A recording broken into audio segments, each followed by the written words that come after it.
అందరికీ నమస్కారం. గొడ్డల పార్టీ భాగవతం మరొకసారి బట్టబయలైంది.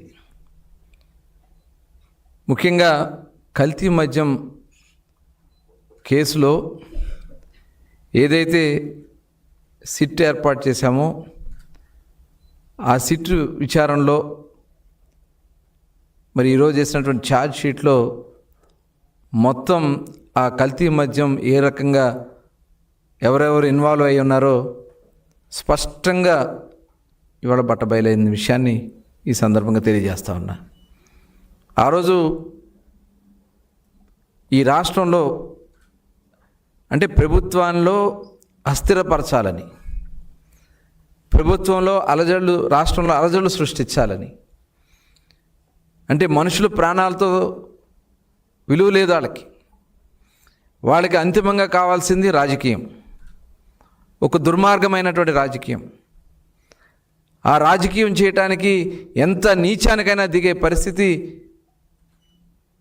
ఇవాళ జగన్మోహన్ రెడ్డి చేశారు. మరొకసారి జోగి రమేష్ ప్రధాన నిందితుడిగా ఉండి మరి ఆ రోజున మొలకల చెరువులో ఇబ్రహీంపట్నంలో కల్తీ మద్యం చేసి వాటిని షాపులకు తరలించి దాని ద్వారా ప్రజల ప్రాణాలతో చెలగాటమాడాలని ప్రయత్నం చేసినటువంటి విషయాన్ని అద్దేపల్లి జనార్దన్, అలాగే వాళ్ళ సొంత తమ్ముడు జగన్మోహన్, వీళ్ళందరూ కూడా దీంట్లో పాత్రలు ఉన్నాయని చెప్పి దీనికి ప్రధాన కారకుడు జోగి రమేష్ అని చెప్పి ఇవాళ క్లియర్గా కనబడతా ఉంది. ప్రభుత్వం ఇవాళ ఎందుకంటే జగన్మోహన్ రెడ్డి యొక్క నైజం ఆ రోజున చూసాం. సొంత బాబాయిని హత్య చేసి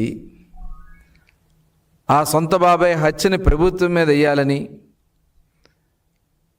అలాగే నెక్స్ట్ డే చంద్రబాబు నాయుడు గారు ఫోటోని పేపర్లో నిలువెత్తు ఫోటో వేసి చేతిలో గొడ్డలు పెట్టి నారాసుర రక్త చరిత్ర. అంటే ఎంత దుర్మార్గమైనటువంటి ఆలోచన ఉన్నటువంటి వ్యక్తో ప్రజలు కూడా గమనించాలి. ఇవాళ ప్రభుత్వం మీదే కుట్ర చేయాలని చెప్పి ప్రభుత్వంలో అలజడి సృష్టించాలి ప్రజల మధ్యనని చెప్పి అతను చేసినటువంటి విధానం, ఈ మద్యం స్కామ్ మొత్తం కూడా. ఎందుకంటే గతంలో కూడా 2019కి ముందు ఎన్నికల్లో చెప్పాడు మద్యపాన నిషేధం చేస్తా, సంపూర్ణ మద్యపాన నిషేధం చేస్తా అన్నాడు. అధికారంలోకి వచ్చాక దశల వారీగా చేస్తానని చెప్పాడు. కానీ అసలు ఆ మద్య విధానాన్నే ప్రభుత్వ ఆదాయానికి గండి కొట్టి ఆ ప్రభుత్వ ఆదాయంని తన ఆదాయంగా మార్చుకుని ఆ రోజున భారతదేశంలోనే ఒక బెస్ట్ పాలసీ ఆంధ్ర రాష్ట్రంలో ఉందని చెప్పి చాలా రాష్ట్రాలు కొనియాడితే ఈయన పాలసీ మార్చి గవర్నమెంట్ షాప్స్ పెట్టి వాళ్ళ అనుయాయులకి అందరికి కూడా దాంట్లో దోచిపెట్టి పనికిరాని బ్రాండ్లు పెట్టి కొన్ని వేల మంది అతను దాహానికి మరి అనారోగ్యం పాలవడం, వేల మంది చనిపోయారు, లక్షలాది మంది కిడ్నీ వ్యాధులు, అలాగే బ్రెయిన్ స్ట్రోక్స్ వచ్చి లంగ్స్ చెడిపోయి లివర్లు చెడిపోయి చాలామంది ఇవాళ దుర్భరమైనటువంటి పరిస్థితిలో ఉన్నారు. దానికి కారణం జగన్మోహన్ రెడ్డి గారు కాదా? అది ఒక అతిపెద్ద స్కామ్ అని చెప్పి దాదాపు 1500 కోట్ల పైనే అతిపెద్ద స్కామ్ అని చెప్పి సాక్షాత్తు కోర్టులే మరి మాట్లాడినటువంటి సందర్భం చూసాం. ఇవాళ వాళ్ళందరినీ కూడా అరెస్టులు జరుగుతూ వస్తూ ఉన్నాయి. ఇవాళ మళ్ళీ ప్రభుత్వంలో ఒక దుర్మార్గమైన కార్యక్రమం చేసి ఇవాళ 5 రాష్ట్రాలతో సంబంధం ఉంది. ఈ లిక్కర్ ఏదైతే కల్తీ మద్యం ఈ జోగి రమేష్ చేసినటువంటి విధానం, అసలు లేబుల్సే ప్రింటింగ్ ప్రెస్ పెట్టి లేబుల్స్ ప్రింట్ చేయటం, మూతలు తయారు చేయటం, ఇవన్నీ కూడా ఒక 5 రాష్ట్రాలతో. ఎందుకంటే జగన్మోహన్ రెడ్డి గతంలో సిబిఐ ఎంక్వైరీలో మనకు తెలిసింది 5 దేశాలతో పెట్టుకున్నాడు ఆయన. 5 దేశాల్లో ఆయన యొక్క అవినీతి సామ్రాజ్యం. ఇవాళ వీళ్ళు 5 రాష్ట్రాల్లో దోపిడీ సామ్రాజ్యం. సాక్షాత్ ఆర్టీసీ బస్సులు కూడా వీళ్ళు వాళ్ళ దోపిడీకి వాడుకున్నటువంటి విధానం. ఇవన్నీ కూడా ప్రజలు గమనించాల్సినటువంటి అవసరం ఉంది. ఇట్లాంటి వ్యక్తులు ఈ రాష్ట్రానికి అవసరమా? ఎందుకంటే ఇదే జోగి రమేష్ గతంలో చంద్రబాబు నాయుడు గారి ఇంటి మీద దాడి చేస్తే మంత్రి పదవి ఇచ్చినటువంటి వ్యక్తి జగన్మోహన్ రెడ్డి. ఆ రోజున అందల వెక్కిచ్చినటువంటి వ్యక్తి. ఇవాళ ఈ కల్తీ మద్యం స్కామ్ చేస్తే రేపు ఇంకేదో ఎక్కిస్తారని చెప్పి ఆశ పెట్టి ఇలాంటి కార్యక్రమాలు చేపించావా జగన్మోహన్ రెడ్డి గారు? ఈ రాష్ట్రాన్ని అతలాకుతలం చేయాలి, ఈ రాష్ట్రంలో ఉన్నటువంటి ప్రజల్ని అస్థిరపరచాలి. ఇవాళ చూసాం పాస్టర్ది, ఏదైతే పాస్టర్ది కూడా ఇవాళ బయటకు వచ్చింది. అంటే కులాల మధ్యన మతాల మధ్యన కూడా చిచ్చు పెట్టే కార్యక్రమానికి చేస్తే అవన్నీ కూడా బయటకు వచ్చినాయి. వాస్తవాలు ఎవరు కూడా ఎక్కడా కూడా దాగే పరిస్థితి ఉండదు. ఈరోజు ఈ లిక్కర్ విధానం మీద, మీరు చేసినటువంటి విధానం మీద జగన్మోహన్ రెడ్డి, జోగి రమేష్ మీద, దీని మీద మీరు ఒక క్లారిటీ ఇవ్వగలరా? ఇవన్నీ కూడా తాడేపల్లి ప్యాలెస్తో లింక్ అయి ఉన్నాయి కాబట్టే మీరు మాట్లాడలేకపోతా ఉన్నారా? గత మద్యంలో స్కామ్ కానీ, ఈరోజు కల్తీ మద్య విధానం కానీ, ఇవన్నీ కూడా తాడేపల్లి ప్యాలెస్కి లింక్ అయి ఉన్నాయా?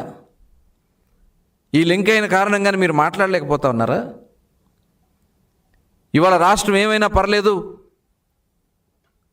నాకు అధికారం కావాలనే ఒక దుర్మార్గమైనటువంటి ఆలోచన ఈ జగన్మోహన్ రెడ్డి చేస్తూ ఉన్నారంటే ఒకసారి మనం అందరం కూడా ఆలోచించాల్సినటువంటి విషయం. ఇవాళ మొత్తం కూడా ఈ భాగవతం మొత్తం సిట్ వేసాం. ఎక్సైజ్ అధికారులు, పోలీస్ అధికారులు డీటెయిల్డ్గా దీన్ని ఎంక్వైరీ చేసి ఎక్కడ దీనికి రూట్స్ ఉన్నాయి, ఎవరు దీని కారకులు ఉన్నారు, మొత్తం కూడా తయారు చేసి ఛార్జ్ షీట్ వేసినటువంటి విధానం చాలా స్పష్టంగా డీటెయిల్గా వీళ్ళు కుట్రలు బట్టబయలైనాయి. ఇవాళ మనం అందరం కూడా ఆలోచించాల్సిన విషయం, ఒక జగన్మోహన్ రెడ్డి లాంటి ఒక అరాచక శక్తులు కుట్రలు చేస్తూ ఉంటే మన రాష్ట్రం నష్టపోతుంది, మన రాష్ట్ర పరువు ప్రతిష్టలు నష్టపోతాయి, ప్రజల ప్రాణాలు పోతాయి. ఇలాంటి దుర్మార్గమైనటువంటి ఆలోచనలు చేస్తున్నటువంటి రక్త పిశాచి లాంటి జగన్మోహన్ రెడ్డిని ఇవాళ ప్రజలు చిత్తుగా ఓడగొట్టినా ఇంకా ప్రజల్ని పట్టి పీడించే కార్యక్రమాలు చేస్తూ ఉన్నారు. వైఎస్ఆర్ పార్టీ నాయకులు ఈ రాష్ట్రంలో చేస్తున్నటువంటి ఈ కుట్రలు, ఈ దుర్మార్గాలు ఇంకా కొనసాగడానికి వీలు లేదు. ఇలాంటి వ్యక్తుల్ని తరిమి కొట్టినా సిగ్గు లేకుండా ఇవాళ వచ్చి రోడ్లెక్కి బరితెగించి మాట్లాడుతూ ఉన్నారు. దయచేసి ప్రజలందరూ కూడా గమనించాలి. ఇవాళ కష్టాల్లో, ఇబ్బందుల్లో ఉన్నటువంటి రాష్ట్రాన్ని గౌరవ ముఖ్యమంత్రి చంద్రబాబు నాయుడు గారు, ఉప ముఖ్యమంత్రి పవన్ కళ్యాణ్ గారు ఏ రకంగా ఈ రాష్ట్రాన్ని నిలబెట్టాలా? ఎందుకంటే ప్రభుత్వం వచ్చిన వెంటనే మద్యం పాలసీ ఒక బెస్ట్ పాలసీ తీసుకొచ్చాం. ఎక్కడా కూడా అవినీతికి తావు లేకుండా టోటల్ ట్రాన్స్పరెంట్గా ఏదైతే ఎక్కడి నుంచి అయితే ఉత్పత్తి ప్రారంభమవుతుందో చివరి వరకు ట్రాక్ చేసే విధానాన్ని పెట్టాం. జగన్మోహన్ రెడ్డి గారు చెప్పాడు, ప్రతి 3 బాటిల్స్కి 1 బాటిల్ కల్తీ మద్యం ఉందని చెప్పినటువంటి జగన్మోహన్ రెడ్డి గారు మీరు ఎక్కడన్నా ప్రూవ్ చేయగలిగారా? ఆ రోజునే మేము యాప్ తీసుకొచ్చాం, ఎక్సైజ్ సురక్ష యాప్ తీసుకొచ్చాం. ఎక్కడైనా మీరు ట్రాక్ చేసుకోండి, ఎక్కడైనా ఒక కల్తీ మద్యం బాటిల్ ఉన్నా దాన్ని సీరియస్గా తీసుకునే దానికోసం మేము చెప్తే 1 బాటిల్ కూడా మీరు చూపించలేక, అంటే ఒక బాధ్యత కలిగినటువంటి వ్యక్తి జగన్మోహన్ రెడ్డి గారే ఆ రకంగా మాట్లాడంటే ప్రభుత్వాన్ని అస్థిరపరచాలనే ఆలోచన కాదా? ఒకసారి ప్రజలందరూ కూడా మనం గమనించాల్సినటువంటి విషయం. ప్రభుత్వం చాలా సీరియస్గా ఉన్నాం మేము. ఇలాంటి కార్యక్రమాలు జరగడానికి అవకాశం లేకుండా చేశాం. పక్క రాష్ట్రాల నుంచి ఎటువంటి కల్తీ మద్యం కూడా మనకు రాకుండా, మీరు చేసిన కారణాల వల్ల కొన్ని బ్రాండ్స్ మన రాష్ట్రానికి రావాలంటేనే భయపడిపోతున్నటువంటి పరిస్థితులు. ఆ రోజున ఈరోజు అన్ని బ్రాండ్స్ను కూడా అవైలబిలిటీలో తీసుకురాగలిగాం. ఈరోజు ఒక బెస్ట్ పాలసీ ఇస్తూ ఉన్నాం. దానివల్ల ప్రజల ఆరోగ్యం, అసలు బీర్నే అవైలబిలిటీ లేకుండా చేశారే, బీరు బ్రాండ్సే లేకుండా చేశారే రాష్ట్రంలో. ఇవాళ అవన్నీ కూడా అవైలబిలిటీలో తీసుకురాగలిగాం. పక్క రాష్ట్రాలకు వెళ్ళే పరిస్థితి లేకుండా, పక్క రాష్ట్రాల నుంచి మన రాష్ట్రానికి వచ్చే పరిస్థితి లేకుండా, ఇటు ప్రజల ఆరోగ్యం, ప్రభుత్వ ఆదాయాన్ని కూడా ఈరోజు ఒక పక్కన నిలబెట్టుకుంటూ ముందుకు సాగుతూ ఉంది. ఈరోజు ఇటువంటి కార్యక్రమాలు ఏదైతే జోగి రమేష్ లాంటి వ్యక్తులు అడ్డం పెట్టుకుని జగన్మోహన్ రెడ్డి చేస్తున్నటువంటి ఈ దుర్మార్గమైనటువంటి కార్యక్రమాలని మనం అందరం కూడా సంఘటితంగా ఎదిరించాల్సినటువంటి అవసరం ఉంది. మనందరం కూడా ఏకం కావాల్సినటువంటి అవసరం ఉంది. ఇలాంటి కుట్రల్ని ప్రభుత్వం చాలా సీరియస్గా తీసుకుంటాం. ఎవరైతే ఇట్లాంటి కార్యక్రమాలు ఇన్వాల్వ్ అయ్యారో వాళ్ళ మీద సీరియస్గా యాక్షన్స్ తీసుకుంటామని కూడా ఈ సందర్భంగా తెలియజేస్తూ, ప్రజలు మరొకసారి వాళ్ళ యొక్క నైజాంని, వాళ్ళ యొక్క విధానాల్ని గుర్తుపెట్టుకోవాలని చెప్పి సందర్భంగా కోరుతా ఉన్నాను.